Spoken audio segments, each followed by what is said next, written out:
શ્રી કૃષ્ણ દાદા. જય શ્રી કૃષ્ણ. એટલે તમે કયા ગામના છો દાદા? હું ભાપીના ગોળિયાનો, થરાદ તાલુકાનો ભાપીના ગોળિયાનો. થરાદ તાલુકાના ભાપીના ગોળિયાના. હા. તમે અહીંયા કેમ આવ્યા દાદા આશ્રમમાં?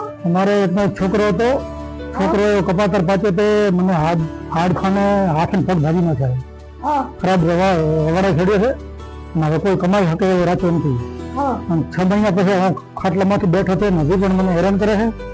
એટલા માટે મેં તમારા યુટ્યુબ ઉપર વિડીયો દેખાતા એટલે સુદામા વૃદ્ધાશ્રમનો સહારો લીધો છે.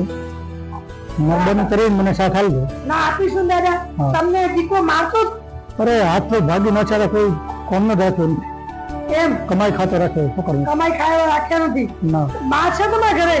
ના, દાદી ઓફ થઈ ગયા બંને. તમારા ઘરથી? અમારા ઘરથી છે બિચારી પણ થોડી ભોળી છે. હા. અને દીકરા છે, દીકરા તો બે છે. દીકરા કેટલા હતા? એકનો એક. એકનો એક દીકરો. દીકરી?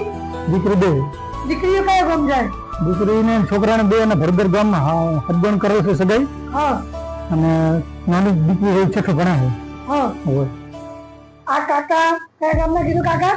ભાપીના ગોળિયા. થરાદ તાલુકાના ભાપીના ગોળિયાના કાકા આપણા સુદામા વૃદ્ધાશ્રમમાં ગઈકાલે કોલ આવ્યો હતો કાકાનો કે બેન મને મારા દીકરો મારે છે અને હું વૃદ્ધાશ્રમમાં આવું છું. આજે કાકા 3 થી 4 વાગ્યાના આસપાસ અહીંયા સુદામા વૃદ્ધાશ્રમમાં આવ્યા છે.